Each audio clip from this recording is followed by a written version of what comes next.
Most missionaries are way too focused on their monthly financial support.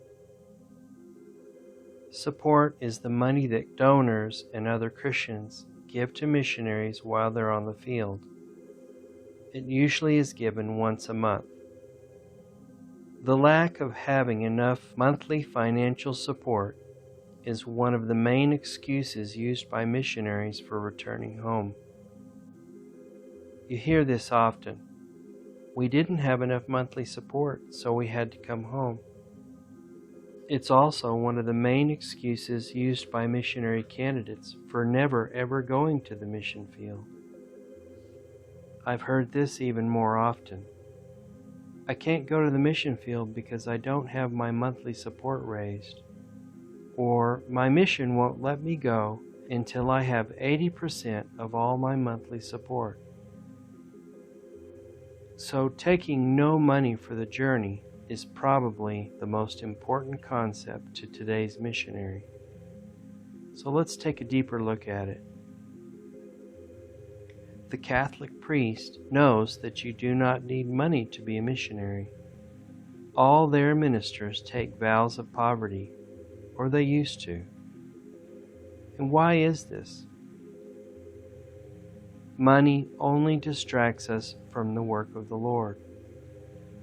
I'm not saying that having money is a sin, and I'm not saying don't take money if it's given to you, especially if you get it along the way.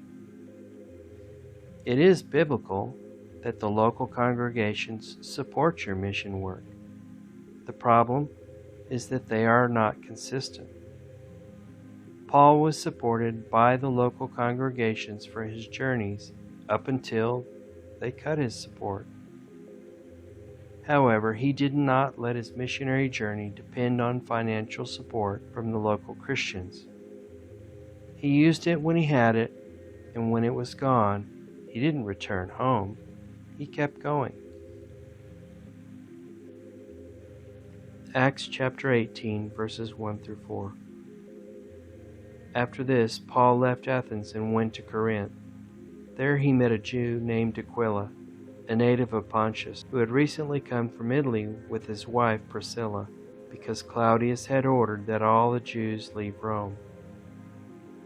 Paul went to see them, and because he was a tent maker, as they were, he stayed and worked with them. Every Sabbath, he reasoned in the synagogue, trying to persuade Jews and Greeks. Money is not the focus here. The mission is the focus. Don't let lack of money be the reason you don't go to the mission field. If you have it, great. If you don't, that is where your faith has to come into play. This is where God shows his disciples that all they have to do is go, and he will take care of the rest. Matthew chapter 12, verses 46 through 50. When he was still speaking to the crowds, his mother and brother were standing outside wanting to speak to him. Someone told him, "Look, your mother and your brothers are standing outside wanting to speak to you." But to the one who told him this, Jesus replied, "Who is my mother, and who are my brothers?" And pointing to his disciples, he said, "Here are my mother and my brothers. For whoever does the will of my Father in heaven is my brother and sister and mother." This is the New Revised Standard Version. I've met many missionaries who are way too worried about their financial support. All this is commonly taught to missionaries, that they have to be looking for it, raising it, sending out letters, getting with donors, meeting with people, showing presentations, so that they can have enough support that they can be on the field and concentrate on their mission work. The more I think about this teaching and this model, something just doesn't add up.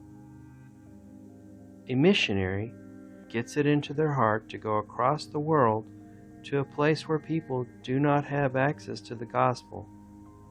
And then all the focus turns from the unreached field to the task of asking many other people friends and family and local congregations to support them. Something's just not right with this scenario. Let's see what Jesus has to say about it.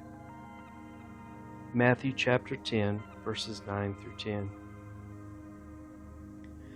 Do not take along any gold or silver or copper in your belts.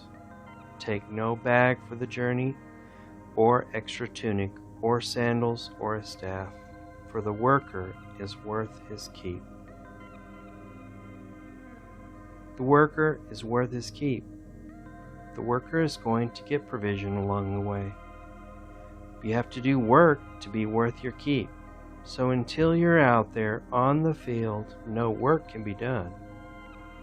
Jesus teaches that you don't take anything, you will get it along the way, because bringing the good news that the Messiah has come is work. This good news is the very salvation of those without Christ. It's worth something. Jesus sends the disciples out and tells them to go, heal the sick, raise the dead, preach the message, and then they will be hated and persecuted and killed for it. But at least they won't lack anything. This is the promise Jesus gives you. I'm not for sure if it's conditional depending on if you take nothing for the journey. It is possible that the more you take along, the more quickly you will be coming home. Most missionaries come home before 4 years on the mission field. You go do the dangerous, hard work of missions, and He will provide. You are going into places where people are not Christians. Your provision is likely to come from those on the receiving end of the message. Matthew chapter 10, verses 16 through 20. See, I'm sending you out like sheep into the midst of wolves. So be wise as serpents and innocent as doves. Beware of them, for they will hand you over to councils and flog you in the synagogues, and you will be dragged before governors and kings because of me, as a testimony to them and the Gentiles. When they hand you over, do not worry about how you are to speak or what you are to say, for what you are to say will be given to you at that time, for it is not you who speaks, but the Spirit of your Father speaking through you. Go, with or without your monthly missionary budget raised. You may find that you are so busy that you don't have much time to think about your monthly support. If you lose all your monthly support, don't go home. Get a job. If you get tired of beans and rice, get a job. Get a job on the mission field. Don't go home just because your supporters quit giving. If you are able to be happy and content with your keep, then you might not have to get a secular job. If you start living on the level too high above the local people, you might have to get a job. Don't go home blaming your supporters because they are unwilling to support you at your agency's set level. You wanted to go to the mission field, not them. Don't be too hard on your supporters if they don't feel that they should give to you anymore. The late Dr. Ralph Winter was a well-known missiologist who founded the U.S. Center for World Mission. He was once quoted saying, "Being a world Christian means a change of geography." Your supporters who stayed are not world Christians. They didn't change their geography. They probably don't really understand your vision. If you get the vision behind what I'm saying in these messages, you too will be going out into the darkness to shine your light. You too will become world Christians. You need to understand your supporters and meet them where they are at. Don't bash them. You have to be loving to your supporters even if they stop supporting you. I come from a 20,000 member church that sent me out as their first missionary almost 40 years ago. I don't receive monthly support from them or anyone in that church. God is the source of all giving, and if He stops giving through them, He will give through someone else or something else. If they stop giving, they must feel they have a good reason for it. So let it go and move on. But it should not come as a surprise to you if they quit giving. One statistic shows that 95% of all Christians will never lead anyone to Christ. So we should not be shocked if their commitment to world missions is only 5% consistent. I'm not bitter or resentful that my local church that sent me out doesn't support me monthly. I've simply moved on, and God is taking care of me. It was my vision. It wasn't their vision. You shouldn't be too offended by this. These messages aren't for missionaries who are going into places where there is the gospel.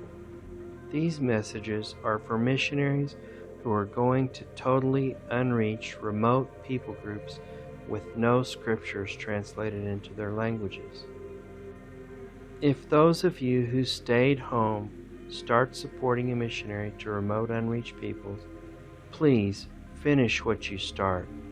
God will bless you for it.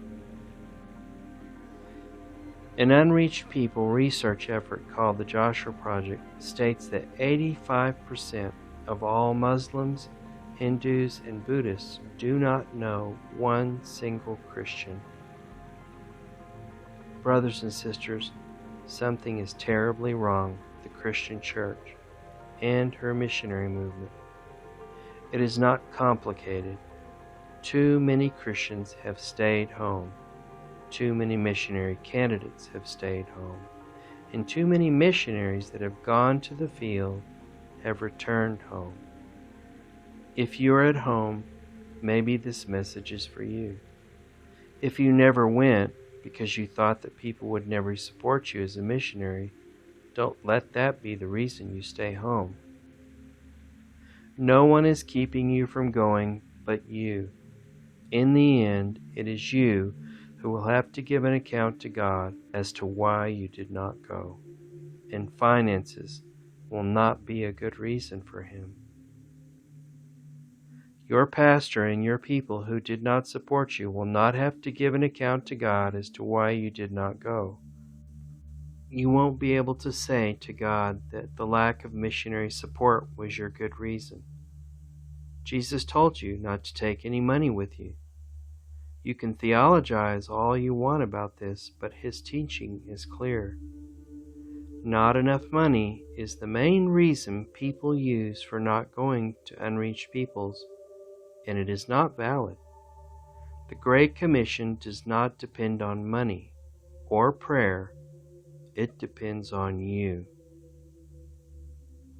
The state of world evangelism shows us that something is being erroneously taught to our missionary candidates. Statistics show us that people have left the mission field for three main reasons. 1, for the lack of money. 2, for personal problems with other missionaries. And 3, for lack of training. That is what the missionaries tell us. So if these reasons are really true, and they're not just what the missionaries are telling us, more missionaries would go if finances were simply removed from the equation. Well, this is what Jesus did when He told His disciples to go. He removed finances from the equation. If we just move finances out of the way, more missionaries will go, and those who go will stay on the mission field. The second reason can also be moved out of the way if missionaries go to remote, unreached people groups. If missionaries would just go where the gospel has not ever been preached before, they would not have any conflict with other missionaries because there are no other missionaries around. That only leaves the third reason, lack of training. I do believe that lack of training is mainly in the language learning and translation area. Most missionaries that wash out use these common excuses, but I believe the main reason is not the lack of finances. It's the fact that they're not learning language and they're not trained to translate scriptures. If they did go far enough with the gospel where it has not been preached before, they would be learning another language, and this is hard work. If they didn't get the training to learn language and translate the scriptures, they'll be coming home very soon. The modern missionary sending models are also too complicated. Imagine that you've been taught that you need thousands of dollars in missionary support per month, and you have to continually work your people in order to get them to keep giving the amount of money that needs to come in. All of those things take time, money, and lots of energy. I don't know how missionaries have the time to do their ministries with all the other things that their agency has stacked up on the long list to do. It would be easier to tell your people back home that you're returning because you couldn't get enough missionary support raised. It would be embarrassing to say that it was just too complicated to be a missionary. Either way, mission work is hard, but it doesn't have to be so complicated. If you lack training, solve the problem and get more training. Those who really lack training probably lack it in the language learning area. On Judgment Day, you won't be able to give any excuses.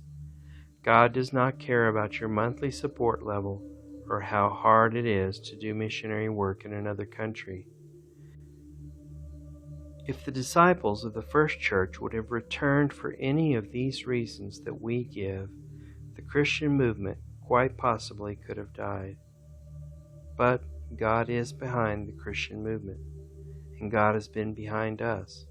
We just need to get back to Jesus, get back to His teaching, and get back to the basics, and get going out into the darkness.